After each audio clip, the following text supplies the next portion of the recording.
Menyambut liburan akhir tahun, fams, kita harus full stamina biar bisa liburan bahagia bersama keluarga. Caranya bisa dengan mengkonsumsi tomat. Widih, pagi-pagi lihat yang merah-merah merona kayak si tomat ini, langsung seger nggak tuh mata? Di dalam buah tomat ada senyawa lycopene yang sangat baik untuk kesehatan. Uniknya nih, fams, jumlah lycopene ini akan meningkat saat tomat sedang dimasak. Jumlahnya akan lebih tinggi jika dibandingkan dengan tomat segar. Tapi kebalikannya, ketika dimasak, kandungan vitamin C pada tomat ini jadi berkurang. Jadi, tinggal disesuaikan aja nih dengan kebutuhan kita, fams. Kalau mau dapat lycopene yang banyak, makan buah tomat yang udah dimasak. Tapi kalau mau dapat vitamin C yang tinggi, ya langsung aja makan tomat segar. Kok sejak kapan ya tomat bisa berteman baik dengan bakso? Kenalin deh, ini namanya bakso tomat. Walau bentuknya masih bulat, bakso ini bisa dibilang unik karena dibungkus tomat tuh. Kolaborasi ini bisa menghasilkan rasa segar dari kuah dan tomat, serta rasa gurih yang dihasilkan dari bakso. Hebatnya lagi, bakso ini bisa jadi obat sariawan yang efektif saat dikonsumsi. Meskipun dibungkus tomat, rasa bakso ini nggak asam seperti rasa tomat biasanya kok. Rasa asli daging sapi masih terasa di setiap gigitannya. Tapi fams, hanya tomat berukuran besar aja nih yang bisa dijadikan bakso. Inovasi bakso ini biasa disebut dengan moncrot. Sebelumnya, biji tomat ini harus dikeluarkan sampai bersih. Tomat harus ditusuk dan diberi ruang saat direbus. Tujuannya supaya matangnya rata, fams. Fams, ada dua jenis daging yang harus digunakan. Ada daging halus dan daging urat. Kedua daging giling ini udah diberikan bumbu dan tepung tapioka untuk memberikan sensasi kenyal. Secara penelitian, tomat termasuk dalam golongan buah. Soalnya, di dalam tomat terdapat biji tuh. Kalau dilihat dari penggunaannya, tomat juga bisa masuk dalam golongan sayur. Soalnya, tomat juga bisa digunakan sebagai pelengkap makanan, seperti sambal, saus, ataupun campuran aneka sayuran lainnya. Dalam satu mangkok, terdapat juga nih bakso gepeng, bakso halus, dan urat. Komplit dan bikin kenyang, fams.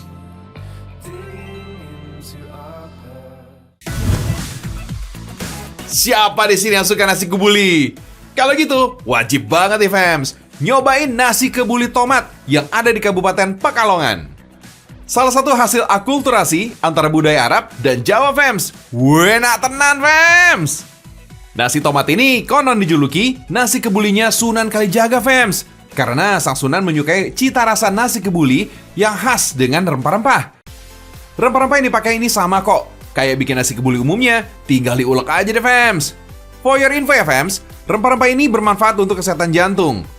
Hal ini dikarenakan adanya kandungan kurkuminnya, yang dapat meningkatkan fungsi endotel atau selaput tipis yang menutupi bagian dalam jantung, serta pembuluh darah. Wah, mesti rajin makan ini nih. Lanjut, kita tumis nih semua bumbunya nih, fams. Waduh, harumnya bikin lapar di pagi hari nih, fams. Jangan lupa tambahkan juga bawang bombay, tomat, daun salam, kayu manis, minyak samin, kaldu dan susu. Biar cita rasa makanannya lebih gurih dan lezat. Langsung campur bumbu yang udah matang dengan nasi setengah matang. Cus, aduk-aduk, fams. Biar bumbu meresap, diamkan dulu selama 1 jam. Kukus segera, fams, biar nutrisinya tetap terjaga dan terhindar dari berbagai penyakit. Biasanya sih, nasi tomat ini disajikan dengan lauk pelengkap seperti semur daging kambing, sambal goreng ati, dan acar nanas. Mantul, fams!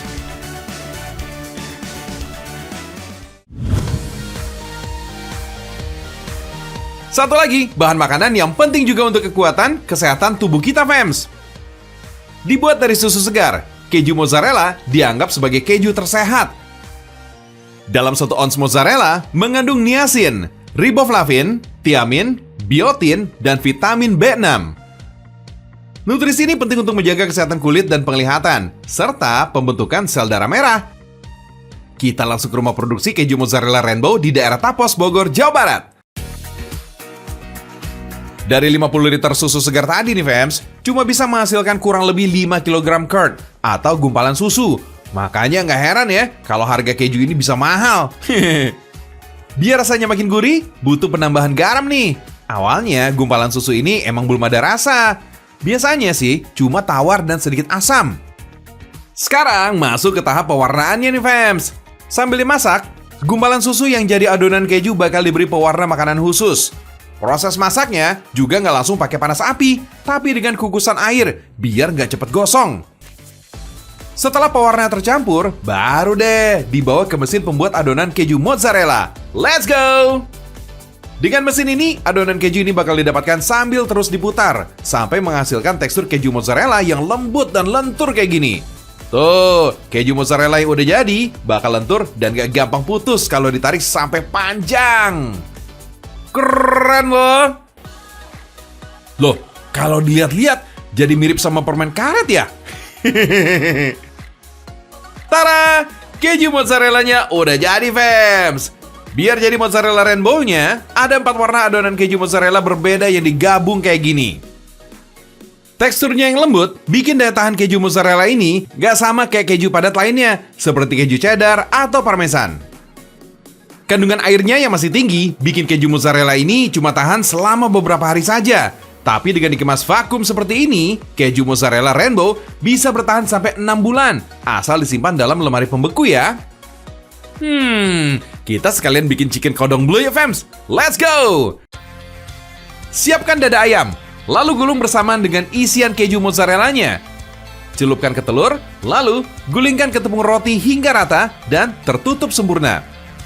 Abis itu tinggal goreng deh dengan api sedang, supaya nggak cepet gosong. Selain itu, biar keju mozzarellanya bisa melted, alias meleleh pas dimakan nanti. Angkat kalau warnanya udah kuning keemasan fams. Voila! Chicken kodong bleu isi keju mozzarella rainbow-nya siap disantap. Wah, sarapan nikmat penuh gizi ini mah. Hahaha, Joy sangat bahagia sekali. Hahaha.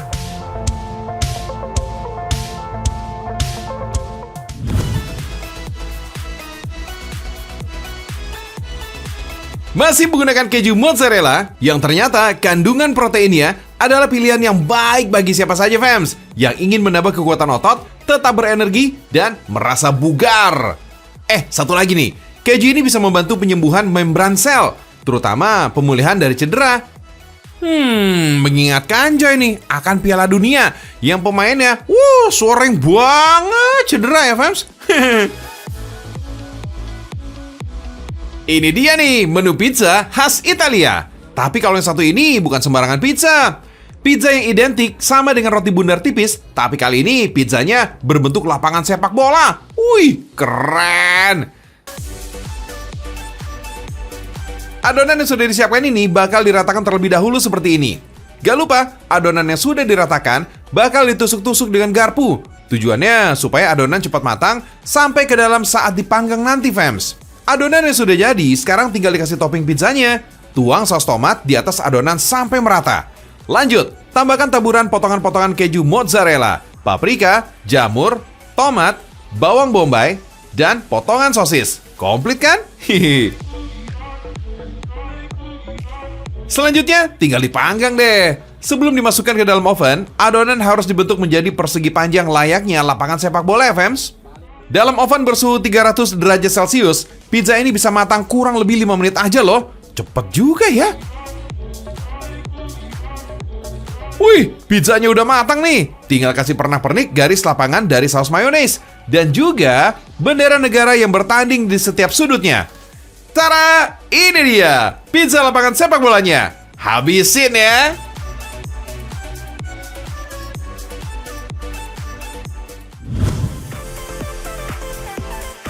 Yang satu ini sih agak fantastis fams. Menu fusion, istilah kerennya. Perpaduan kuliner modern atau autentik Indonesia, rendang mozzarella. Oh my, wow! Kebayang nggak tuh gimana rasanya? Rendangnya aja udah nikmat. Apalagi dipadukan dengan keju. Rasanya bisa main nendang. Kalau penasaran, kamu bisa jumpai rendang keju ini di kawasan Tanjung Duren, Jakarta Barat. Kata pemiliknya sih, kreasi olahan rendang ini dibuat setelah ia pulang dari luar negeri fams. Saat itu, ia melihat menu hidangan western yang rata-rata dibalut dengan keju. Sejak itu, ia berpikir untuk menjual rendang berbalut keju. Keren ya idenya ya? Untuk bikin rendang keju ini ternyata nggak sulit loh fams. Daging rendang tinggal dipanaskan kembali dengan mentega. Kemudian, kasih keju. Jenis keju yang dipakai, mozzarella alias keju leleh. Jangan lupa, keju disiram dengan bumbu rendang supaya rasanya menyatu, fams. Gak lama, rendang keju tinggal disajikan aja deh. Sama seperti rendang pada umumnya, rendang keju ini juga disajikan dengan nasi, sayuran, dan sambal lado hijau. Beuh, mantap ya. For your info nih fams, rendang dikenal sebagai sajian terenak di dunia versi CNN. Rendang warisan leluhur ini ternyata kerap dijadikan bekal saat berkelana loh. Proses memasak yang lama juga bisa membuat rendang lebih tahan lama dan dagingnya mudah dicerna tubuh. Rempah yang melimpah, rendang juga dikenal sebagai anti-inflamasi yang baik untuk kesehatan. Keren, fams!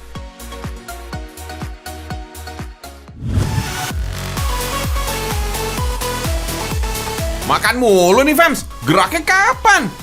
Ketemu yang seger-segernya kapan? Ayo deh, kita berkeliling seru-seruan di objek wisata Lassi Dairy Farm. Orang-orang sih juga mengenalnya dengan nama Agrowisata Edukasi Keluarga Keju Lassi. Memiliki luas lahan hampir 2 hektar. Di sini kita bisa puas deh berinteraksi dengan aneka hewan ternak lucu yang produktif dan bikin gemes sekeluarga. Oh iya, sapi perah di sini berjenis sapi Friesian Holstein yang berasal dari kawasan Eropa, tepatnya negeri Belanda.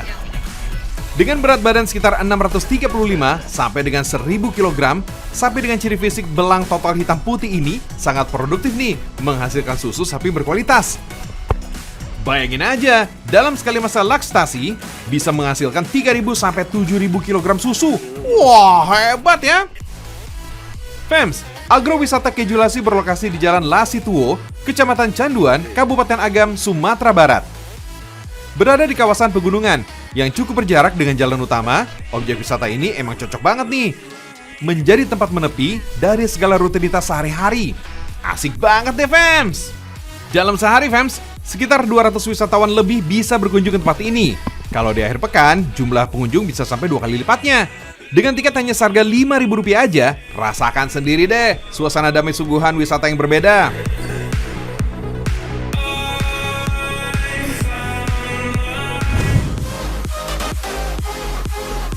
Abis seru berkeliling dan interaksi dengan hewan jinak, jangan lupa asupan gizi untuk tubuh nih, fams. Harus juga nih diperhatikan. Tenang, walaupun cukup berjarak dari pusat kota, kita nggak usah takut kelaparan saat berwisata di Keju Lassi. Aneka menu lezat dengan sentuhan unsur keju dan susu menjadi tema utama beragam hidangan nikmat di tempat ini, fams. Di sini semua olahan menu dari keju mozzarella jadi favoritnya. Keju mozzarella ini punya tekstur yang cukup berkarakter. Ciri utama keju ini adalah elastis, berserabut, lunak, dan lembut, terutama saat masih panas atau hangat. Kandungan vitamin D dan A yang tinggi pada keju mozzarella cocok bagi siapa aja yang ingin menambah kekuatan otot, tetap berenergi, dan selalu merasa bugar. Wuih, cakep nggak tuh, fams?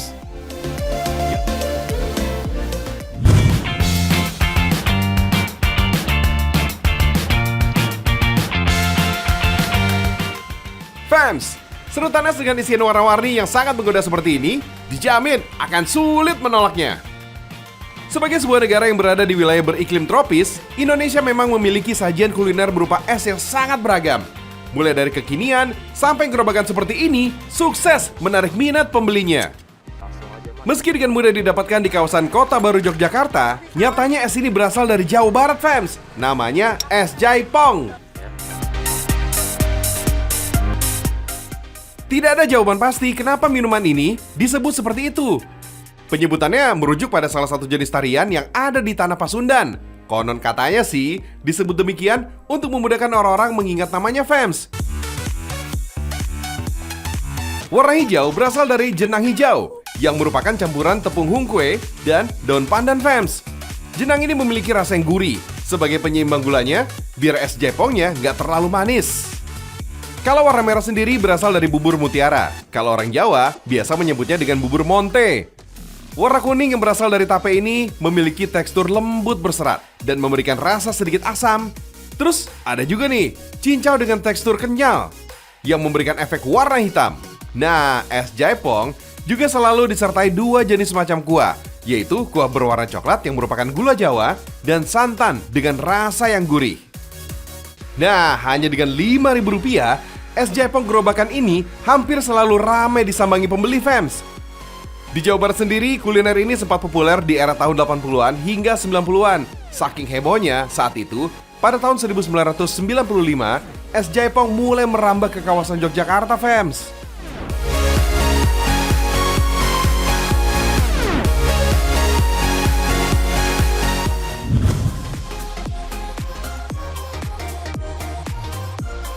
Es, kalau dimakan siang-siang enak banget fams, penghilang haus dahaga. Tapi ya beresiko juga sih, bikin daya tahan tubuh turun, stamina juga turun. Bisa bikin badan tidak ideal juga nih kalau disantap dengan gula berlebihan. Nah fams, ngomong-ngomong soal es, for your info nih ya, para atlet ini ternyata menggunakan es batu sebagai terapi setelah beraktivitas berat fams. Para atlet ini justru menggunakan es batu sebagai media terapi untuk mengurangi rasa sakit dan kelelahan. Otot yang tegang dan kaku setelah latihan menjadi rileks dalam suhu yang dingin fams. Rendam es ini sangat bagus, apalagi untuk seorang atlet yang secara fisiknya terus-terusan dipacu latihan pagi siang mengakibatkan kelelahan tersebut. Nah, caranya dengan berendam es secara mekanismenya memiliki dua fase, yaitu vasodilatasi dan vasokontriksi, di mana ketika terjadinya vasodilatasi akan melebarnya pembuluh darah sehingga adanya kecepatan detak jantung, kemudian metabolismenya naik sehingga gampang capek dan gampang lelah. Setelah kita diberikan es akan mengalami fase vasokontriksi, di mana vasokontriksi ini adalah fase di mana pembuluh darah akan mengecil sehingga akan terjadi penurunan ritme terhadap kinerja kerja jantung, otot-otot yang mengalami cedera dan mengurangi dampak DONS. Terapi es ini juga bisa mengurangi rasa lelah pada otot. Dilakukannya sesudah beraktivitas olahraga ya. Dan bisa dilakukan di rumah kok. Caranya simpel banget fams. Cukup siapin air, kemudian masukkan es batu ke dalamnya. Rendam seluruh badan dalam waktu 10-15 menit aja. Jangan kelamaan fams, nanti bukannya rileks malah hipotermia lagi. Tapi terapi ini nggak dianjurkan nih bagi yang memiliki penyakit darah tinggi. Karena es batu juga bisa membangkitkan saraf dan stimuli stres. Sehingga beresiko terkena serangan jantung. Oh iya, meskipun banyak yang lebih suka mandi air hangat, saat suhu udara sedang dingin, ternyata mandi air dingin lebih punya manfaat kesehatan fams. Salah satunya bisa membakar lemak dan menurunkan berat badan. Rutin mandi air dingin dipercaya bisa meningkatkan proses pembakaran lemak 15 kali lipat. Atau setara mengurangi 5 kg berat badan dalam setahun. Cakep!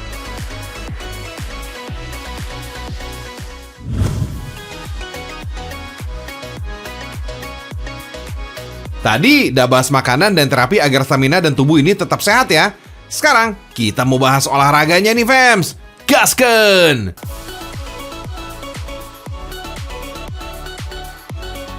Parkour adalah sebuah seni bergerak dengan metode latihan natural yang bertujuan untuk membantu manusia bergerak dengan cepat dan efisien. Dari lari dan cara lompatnya, wah keren banget kan fams? Kemampuan motorik tubuhnya ini bukan kaleng-kaleng ya bisa bergerak secara efektif seperti itu.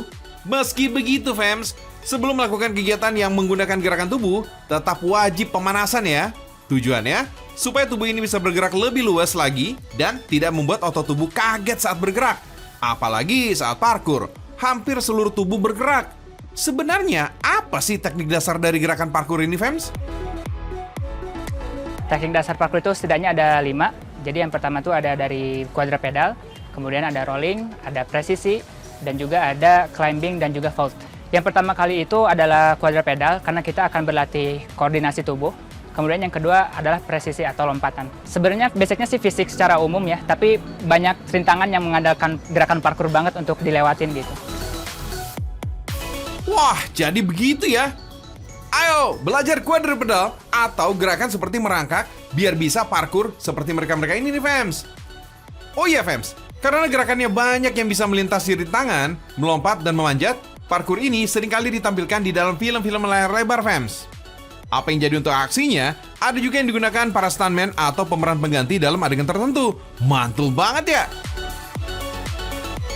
Praktisi yang udah terkenal salah satunya ada dari parkour Bandung, namanya ada Kang Putra. Dia udah pernah juara Ninja Warrior di Indonesia, bahkan sampai perwakilan ke Jepang beserta teman-temannya gitu.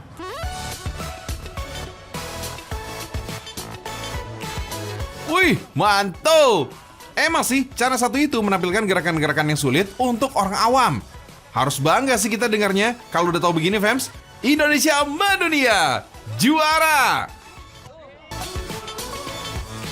Wah, Joy nggak boleh kalah nih. Kayaknya harus ikutan biar tubuh sehat nih. Dan jadi lebih gercep lagi nih gerakan saya nih. Jangan sampai kayak Bang Ali tadi, udah nyungsep ke seleo lagi.